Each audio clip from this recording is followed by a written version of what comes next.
Cek cek cek cek cek cek cek. Halo sobat Nime, gas lagi dah Shelang. Dan seperti biasa, yang mau bantuin bayar cicilan bisa banget baca di deskripsi. Dan seperti biasa juga, ini masih translate Cina dan jika saat translate tolong dimaklumi aja. Kemarin ada yang nawarin bang pakai translate bubble gitu. Tapi udah gue coba malah jadi bingung. Hasil translate-nya aneh. Waduh. Jadi ya terpaksa lah gue translate manual aja daripada pakai aplikasi malah jadi kacau hasilnya. Yaudah, yuk langsung aja kita gaskan dulu dah. Shelang. Langsung aja kita gaskan.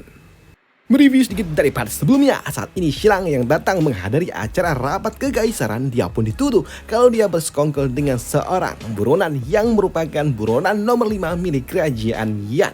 Dan di sini untuk orang yang menuduhnya, dia telah melakukan sebuah penyelidikan dan itu adalah bocah Zhu Wentian. Dia pun menuduh Shelang telah bersekongkol dengan buronan nomor 5 yang paling dicari oleh dinasti Yan. Dan dengan ini maka Shelang dia wajib untuk dapat dihukum dan dia telah bersekongkol dan itu akan membuat kerajaan Yan mereka akan marah dan akan melampiaskan marahnya kepada kerajaan Yue dan itu tentunya akan sangat amat berbahaya, ucap dari Zhu Wen ini. Dan untuk kerajaan Yan memang sebuah dinasti yang jauh lebih besar dan juga jauh lebih kuat. Dan tentunya dia adalah induk dari kerajaan-kerajaan kecil yang lainnya termasuk kerajaan Yue. Walaupun memang kerajaan Yue bagian dari kerajaan Yan, tapi tetap aja kerajaan Yue masih memiliki kaisarnya sendiri.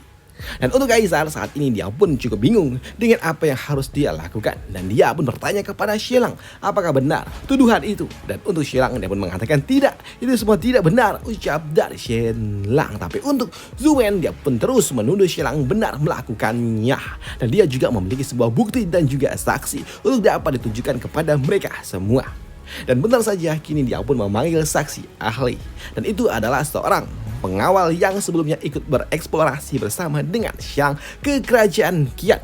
Nah di sini Zhu dia pun menunjukkan gambar dari wanita yang merupakan buronan milik kerajaan Yan dan dikonfirmasi apakah ini benar sosok wanita ada bersama dengan Shelang. Dan untuk pria ini dia pun membenarkannya, yang membuat bocah Zhu dia pun tidak menyangka kalau ternyata Shelang memang sungguh sangat berani.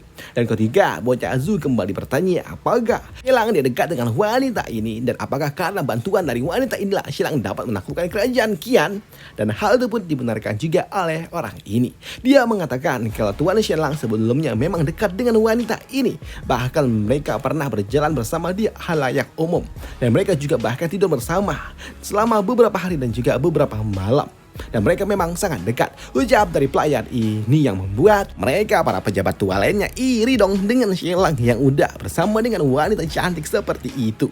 Namun di sini untuk bocah Zhu lagi-lagi dia pun bertanya di mana wanita itu dia sekarang, dan pelayan lagi-lagi dia mengatakan kalau saat ini wanita itu dia mungkin aja ada di villa milik keluarga Jin, yang membuat bocah Zhu Wen dia pun sungguh sangat senang dan dia tidak menyangka kalau ternyata Shelang kau telah menyembunyikan sesuatu yang sangat amat berbahaya di rumahmu, ucap dari orang ini. Dan dia meminta kepada Shelang untuk segera dihukum karena Shelang telah menyembunyikan orang yang paling dicari di kerajaan Yan, ucap dari bocah Zhu itu. Dan dia meminta kepada kaisar untuk menangkap orang itu juga dan segera menghukum Shelang yang telah membuat sebuah masalah untuk kerajaan Yue. Dan dia berlutut di hadapan kaisar untuk segera melakukannya, meminta kepada kaisar untuk melakukan sebuah penyelidikan dan juga menangkap wanita itu. Dan di sini Zhu dia pun yakin kalau kaisar pasti akan melakukannya. Dan untuk Shelang kau benar-benar bakal berakhir, ucap dari bocah Zhu. Dan ini adalah hukuman karena kau telah berani-beraninya menghancurkan bendungan yang dimiliki oleh keluarga Zuku, ucap dari bocah tengil itu, yang membuat kaisar jadi sakit kepala sedikit. Tapi untuk Shelang dia tidak terima ketika dituduh seperti itu dan dia melampiaskan amarahnya dengan cara menonjoknya dong. Di sini bocah Zhu dia pun ditonjok oleh Shelang karena Shelang nggak terima karena wanita yang ada di rumahnya itu adalah bibinya, ucap dari Shelang yang terus melampiaskan amarahnya.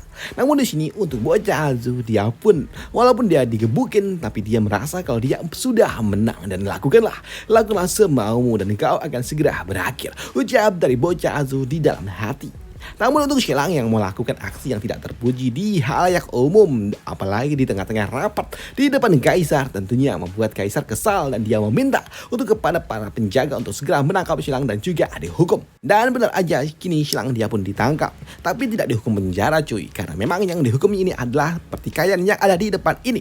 Xilang dia pun dihukum untuk dapat ditepuk buntutnya sama seorang Kasim, dan benar aja ketika ditepuk, pingsan, waduh, pingsan, Senan langsung pingsan.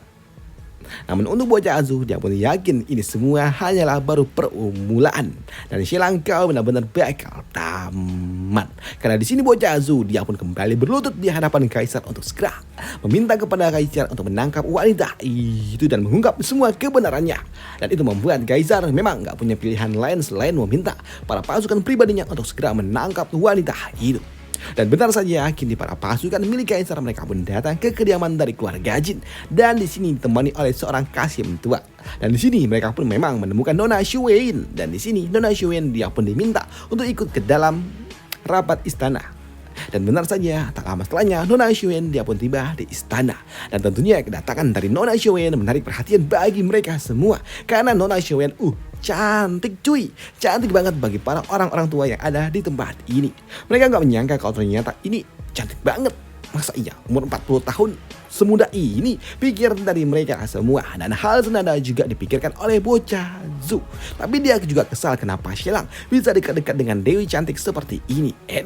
Tapi dia juga tahu kalau wanita ini juga akan segera dihukum bersama dengan Xilang, yang artinya mau apapun itu dialah pemenang sejatinya dan dendamku akan terbalaskan, ucap dari bocah Zu ini di dalam hati.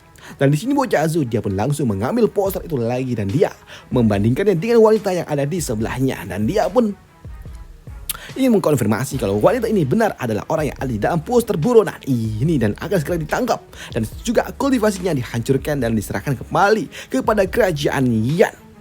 Dan dengan begitu maka kerajaan Yan akan berterima kasih kepada kerajaan Yue. Jam dari bocah Azu. Tapi untuk Kaisar tidak, dia tidak langsung melakukannya. Dia meminta perwakilan duta besar yang dimiliki oleh Kekaisaran Yan untuk segera datang dan juga panggil dia untuk dapat mengkonfirmasi ini semua, ucap dari Kaisar. Namun sebelum para utusan mereka datang, di sini Xilang dia pun kembali bangun dari pingsannya dan dia pun mengatakan kalau wanita yang ada di sebelahnya ini memang bernama Xueyin, tapi bukan Xueyin yang Xueyin itu, ucap dari Xilang. Dia mengatakan kalau Xueyin ini adalah bibinya, ucap dari Xilang. Tapi tentunya hal itu tidak akan mungkin dapat dipercaya, ucap dari bocah Zu ini. Apakah kau pikir mereka semua akan percaya? Enggak, dia adalah seorang kultivator. Tentunya menahan dan mempertahankan kecantikannya ini adalah hal yang mudah bagi dirinya, ucap dari bocah Zu itu. Dan tak lama setelahnya kini utusan dari kerajaan Yan mereka pun datang. Para duta besar ini datang dan mereka berlutut di hadapan dari Kaisar Yue. Dan untuk Kaisar Yue dia pun meminta kepada para utusan untuk dapat mengkonfirmasinya apakah itu benar ataupun tidak. Yang membuat bocah Zu dia pun sungguh sangat senang karena dia yakin gak perlu sampai utusan datang. Cukup dengan mata kepalanya aja sudah cukup untuk dapat membuktikan kalau itu memang adalah Xueyin yang dicari oleh kerajaan Yan, ucap dari si Tengel itu. Sedangkan untuk Meng Ze, dia pun gak menyangka kalau ternyata Xilang bermain api sampai seperti ini. Aduh, saudaraku, kau ini berlebihan, ucap dari Meng Ze. Tapi untuk Xilang dia mengatakan, ya memang harus berlebihan, jika tidak bagaimana aku bisa menyelesaikan ini, ucap dari Xilang. Dan untuk Meng Ze, dia pun mendekati Nona Xueyin dan dia melihat kalau ternyata gak perlu diidentifikasi, memang dia, ucap dari Meng Ze. Di sini Meng Ze dia pun berpura-pura memperhatikan detail dan di sini Meng Ze dia pun mengatakan kalau wanita yang ada di sebelahnya memang terlihat sangat mirip dengan Xueyin, tapi nyatanya dia bukanlah Xueyin yang dicari, ucap dari Meng Ze, yang tentunya hal itu mengejutkan bagi bocah Zu. Dia nggak menyangka kalau ternyata bagaimana mungkin Meng Ze dia nggak bisa melihat itu Xueyin. Apakah dia buta, ucap dari bocah Zu yang shock. Dan itu membuat bocah Zu dia pun kembali berlutut di hadapan Kaisar dan dia meminta kepada Kaisar untuk mengirim seorang utusan ke kerajaan Yan. Dengan begitu maka kerajaan Yan akan datang mengirim utusan yang lebih jelas lagi, bahkan mungkin aja minta mereka untuk datang membawa seorang pangeran untuk dapat mengkonfirmasinya, ucap dari bocah Zu. Tapi di sini untuk Meng Ze dia pun meminta kepada para senior-seniornya untuk dapat mengkonfirmasinya. Di mana Meng Ze dia mengatakan kalau kejadian di 20 tahun lalu aku masih kecil dan aku tidak tahu tentang lebih detailnya lagi. Tapi tidak, dengan para seniornya ini tolong konfirmasi karena kalian lebih tahu, ucap dari Meng Ze. Dan untuk orang-orang tua ini mereka pun mendekati Nona Xue dan mencoba untuk dapat memeriksanya. Dan untuk orang-orang tua mereka mengatakan, ya ini memang terlihat sangat mirip, tapi ini bukanlah Nona Xuen yang kami cari, ucap dari orang tua ini. Yang tentunya hal itu mengejutkan bagi bocah Zu. Bagaimana mungkin hal ini dapat terjadi? Enggak mungkin, ucap dari bocah Zu. Dan dia lagi-lagi meminta kepada kaisar untuk mengirim utusan kepada kerajaan Yan untuk segera melaporkan ini semua. Tapi tentunya ya nggak mungkin dong kaisar mau melakukannya. Dan di sini kaisar sepertinya apa yang diucapkan oleh mereka sesuai dengan apa yang aku pikirkan, ucap dari kaisar yang setuju dengan apa yang diucapkan oleh Meng Ze dan juga para orang-orang itu, yang membuat Zhou dia pun kaget ketika dia mendengar kalau ternyata kaisar ada di pihak dari Shenlang.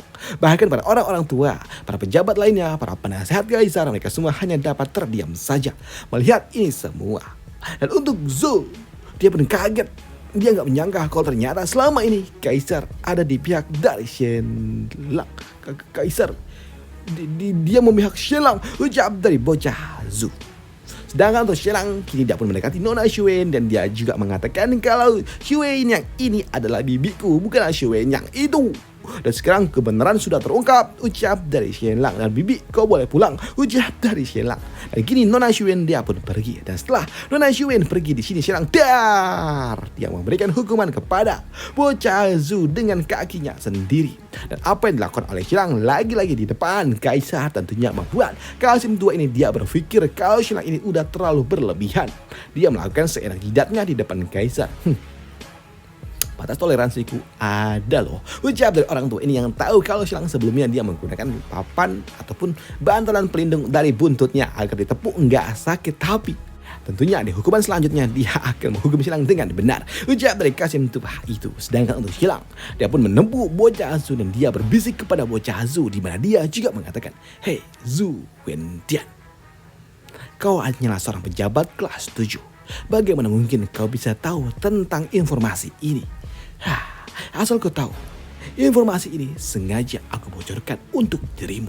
Kalau tidak, apakah kau pikir kau hanyalah seorang pejabat tingkat 7 mendapatkan informasi seperti ini?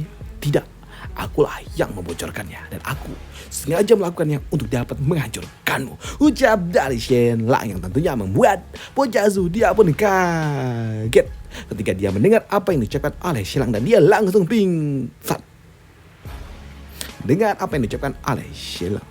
Tapi apa yang telah dilakukan oleh Shenlang yang lagi-lagi gelut di depan kaisar tentunya membuat kaisar dia pun kesal dan dia meminta kepada Qasim untuk segera menghukum Shenlang lagi. Yang membuat Qasim ini tidak akan menghukum Shenlang lagi. Tapi di sini dia tuh pun tahu kalau bantalan pelindung yang dimiliki oleh Shenlang sudah mulai sedikit menipis, yang artinya dia akan menghukum Shenlang dengan benar, ujar dari orang tua ini di dalam hati. Dan ketika dia menepuknya, benar-benar keras hingga membuat Shenlang dia kesakitan. Akan saat ini Shenlang setelah dia dihukum untuk dapat berdiri, dia harus menggunakan sebuah tongkat karena hukuman itu benar-benar sangat amat menyakitkan.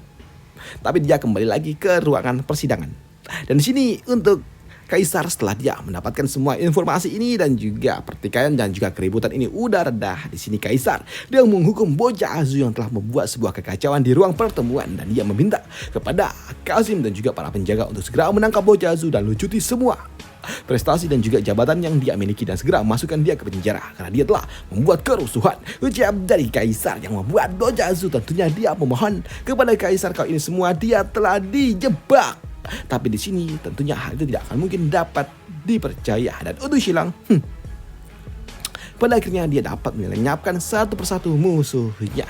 Hei, apakah kau pikir kau layak untuk dapat melawan diriku? Kagak, kau hanyalah lawan keroco yang tidak berarti, ucap dari Shenlang. Dan untuk Xuen, ya, dia memang adalah adik angkat dari Qianli, tapi dia punya identitas lain, yaitu dia adalah putri dari Kaisar Yan.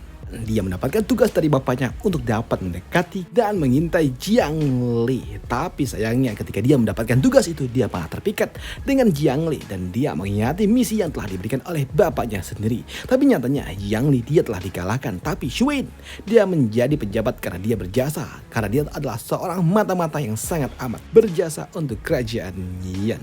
Tapi dia memang mendeklarasikan kalau dia bukan lagi bagian dari kerajaan Yan, tapi nyatanya tetap dia hanyalah putri dari seorang raja. Dan kekaisaran Yan mereka enggan untuk dapat memberitahukan rahasia ini kepada seluruh dunia. Jadi mereka hanya bisa memasukkan Nona Xuan masuk ke dalam daftar buronan. Dan ini semua hanya bisa diketahui oleh mereka, para pejabat tinggi yang dimiliki oleh kerajaan Yan. Dan para pejabat tinggi lainnya juga pasti tahu tentang ini semua. Hanya saja mereka semua tutup mata. Oleh sebab itulah Nona Xuan dia akan selalu tetap aman dimanapun dia berada, ucap dari Shenlang. Dan tidak akan ada satu orang pun, kerajaan manapun yang berani mengusik Nona Xuan, ucap dari Shenlang. Dan kenapa Nona Xuan dapat diselamatkan? Dan ini memang sengaja adalah sebuah drama yang diciptakan oleh Shenlang untuk dapat menghancurkan satu persatu lawannya yang memang belum sempat dia hancurkan. Dan targetnya kali ini adalah bocah Zhu. Dan ini adalah salah satu orang yang memang telah direncanakan untuk Shenlang untuk dapat dihancurkan di dalam pertemuan ini. Dan masih ada satu orang lagi yang akan dihancurkan oleh Shenlang di dalam pertemuan ini. Dan siapakah dia? Akan kita bahas di part lanjutannya aja. Dan sampai jumpa. Bye. Thank you.